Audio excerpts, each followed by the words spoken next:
दिया। इधर दासी भागती हुई आई और राजा को आकर के सूचना दी है कि महाराज देवी गंगा ने एक सुंदर से राजकुमार को जन्म दिया। शांतनु ने उसे उपहार भेंट किया है और समय बीता तो देखिए भक्तों वो सूचना लेकर के आई, बता के आई। तब तक गंगा ने क्या किया, उस बालक को गोद में लेकर के गंगा वहां से चली और जा करके गंगा ने उस बालक को अपनी धार में बहा दिया।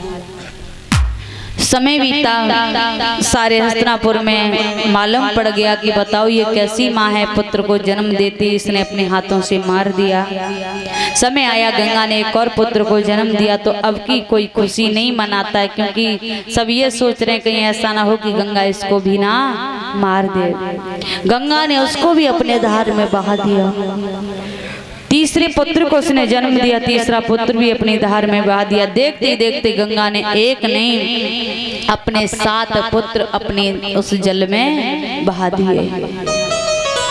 उसके बाद देवी गंगा ने 8वें पुत्र को जन्म दिया और लेकर के चली तो शांतनु मन में सोचने लगे गंगा को यदि अब नहीं रोका गया तो मुझे लगता है कि मेरे हस्तिनापुर का वंश तो डूब ही जाएगा। पीछे पीछे चले और जैसे ही गंगा उसे बहाने के लिए गोद में उठा करके जल में जैसी बहाने के लिए करती है तो एकदम शांतनु ने रोक लिया। देवी बहुत हो गया, अब आप मुझे ये बताएं इन बच्चों का क्या कारण कसूर है जो तुमने बिना कसूर के और इन्हें अपने जल में बहा दिया।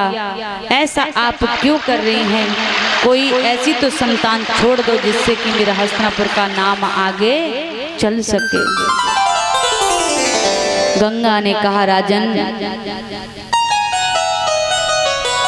यदि आपको पुत्र से ही इतना प्रेम है तो लीजिए इस पुत्र को और शर्त याद कीजिए कि मैंने तुमसे कहा था कि मैं चाहे अच्छा चाहे बुरा कैसा भी कार्य करूं आप मेरे कार्य में बाधा नहीं बनेंगे, और यदि जिस दिन आपने रोक दिया टोक दिया तो मैं तुम्हें छोड़ के चली जाऊंगी।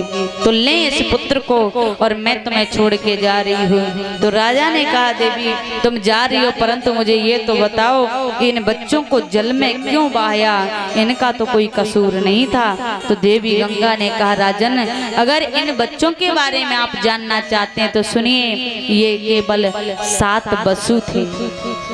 ये 7 बसु थे जिन्हें देव ऋषि नारद का श्राप लगा हुआ था, वशिष्ठ जी का श्राप लगा हुआ था और उसी श्राप के कारण इनका उद्धार केवल मेरे जल के ही द्वारा होना था। जितनी आयु थी उसी आयु में इनका उद्धार हुआ है और अभी इस पुत्र की आयु शेष है जिसे आपने रोक लिया। जब इसकी आयु भी पूरी हो जाएगी तो इसे भी आप नहीं रोक सकते। तो सारी बात गंगा ने बताई है और ये भी बात सत्य है कि कोई भी व्यक्ति संसार में मनुष्य आता है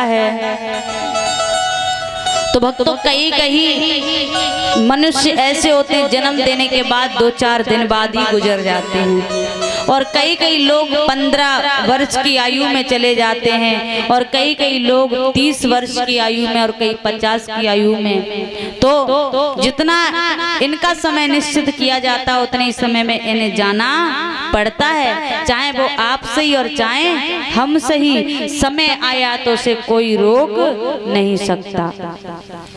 तो आज गंगा ने सारी बात बताई कि राजा ने इनकी आयु इतनी ही शेष थी। ये 8 बसु हैं जिनमें से 7 बसुओं का उद्धार तो मेरे जल से हो गया, लेकिन अभी ये शेष रह गया है। जब इसकी भी आयु पूरी होगी तो ये भी इस संसार को छोड़ के चला जाएगा।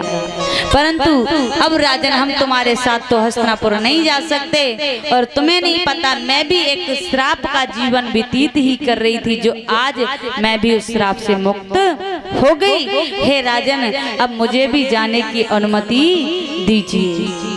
तो राजा ने कहा देवी ये बालक तो छोटा है, आपसे मेरी प्रार्थना है कि इस बालक को इतना बड़ा तो कर ही दो कभी इसे माँ बाप का सहारा लेने की आवश्यकता न पड़े।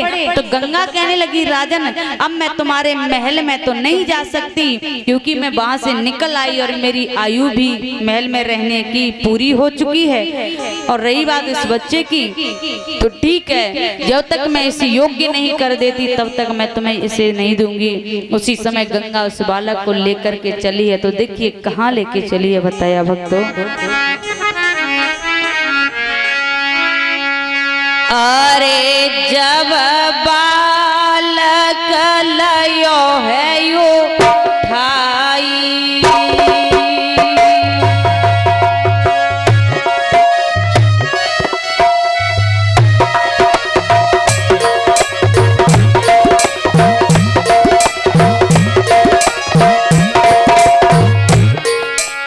अरे जब लाला लयो है यो मैया जाए देवलोक में लाई।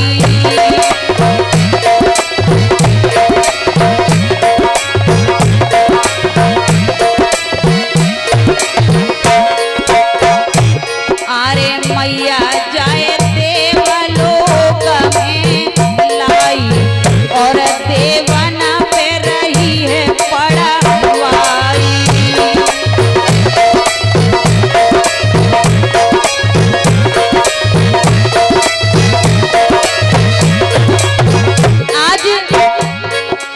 देवी गंगा उस बालक को देवलोक में लेकर के पहुंची और देवताओं से कह दिया इस बालक को ऐसी ऐसी शिक्षा दो, ऐसी ऐसी शिक्षा दो कि मृत्यु लोक पर इसे किसी की शिक्षा लेने की आवश्यकता न पड़े और कभी इसे किसी के समक्ष झुकने की आवश्यकता न पड़े। देवताओं से शिक्षा दिलाने लगी और बताया भक्तों। अरे पहले बेटा खूब रे पढ़ायो, देवव्रत जाको नाम रे धरायो।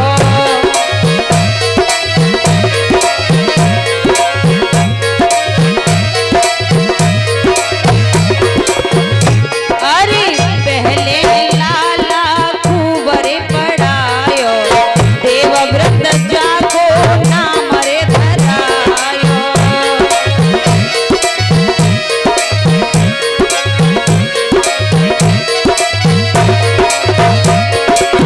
उस बालक का नामकरण हुआ तो देवव्रत नाम पड़ा है। समय बीता, अरे 11 बरस को सुत है आयो, तब राजा को जाए पकड़ायो।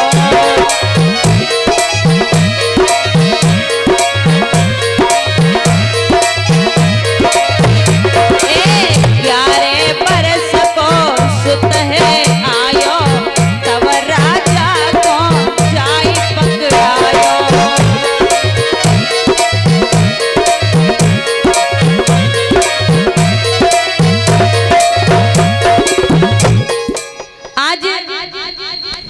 देवताओं से उस बालक को शिक्षा दिलाई गई भक्तों। नामकरण हुआ तो उस बालक का नाम देवव्रत नाम पड़ा।